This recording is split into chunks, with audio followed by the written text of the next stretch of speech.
Hey guys, Dat Tacoma Dad here. Today we're going to be installing this TRD skid plate in the 24 Tacoma. The skid plate offers you that added protection when you're off-roading, even just driving around day to day from debris that could fly up and really damage your investment, and you want to protect it with something like this.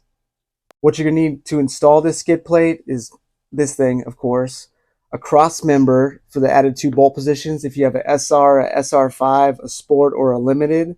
2 extra bolts to connect those 2 extra holes, a torque wrench, a breaker bar to help break off the recovery points up front, anti-seize, which is optional, but it'll help you take the bolts off later as you're trying to do oil changes with this. And then a 12mm socket that will help remove, at least in my case, the factory skid plate underneath. The cross member I went with was built by RCI. It seemed like the best deal out there, and for the quality, it's a really nice piece. Feels really solid in the hands. What I also like is it kind of stamped in 24 Taco in the center there. But what you're going to need to install at least the RCI cross member, pick up 2 M8 bolts as well. And those are going to connect the provided U-clips that I've already slid on here. Just take this clip, slide it on like slow, and then with another washer too for the skid plate side, put the bolt up through and tighten it. So first order of business is prepping the area, and we're gonna have to take off this flimsy skid plate first, if you want to call it that. Just really made of felt, doesn't offer that much protection.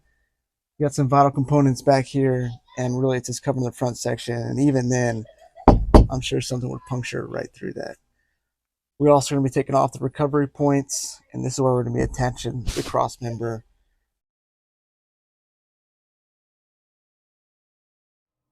So we're going to add anti-seize to all these bolts, just so when I'm changing the oil again, it's not impossible to get off this skid plate. So we'll take the cross member next.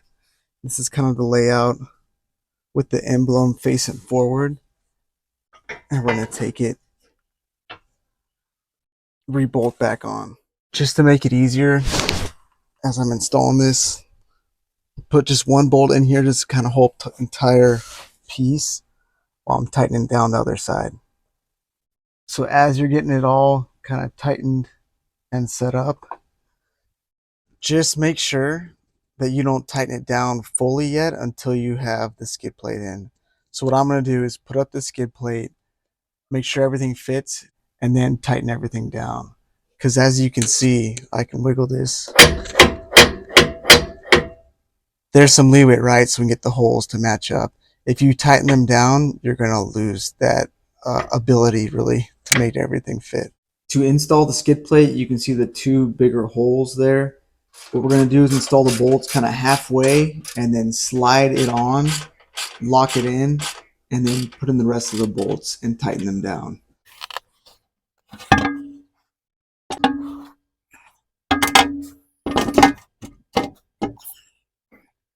So the tightening order is the front first. Make sure that these line up.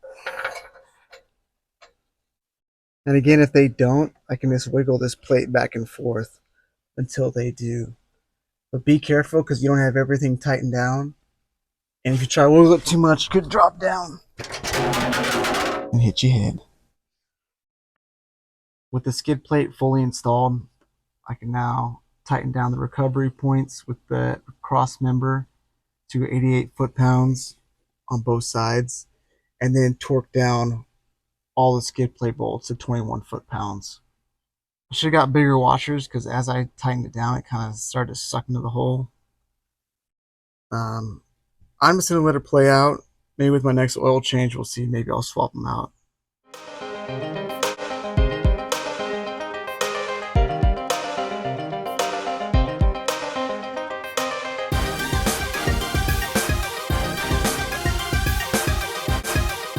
As you can see with the before and after, a lot more is protected and covered underneath the truck.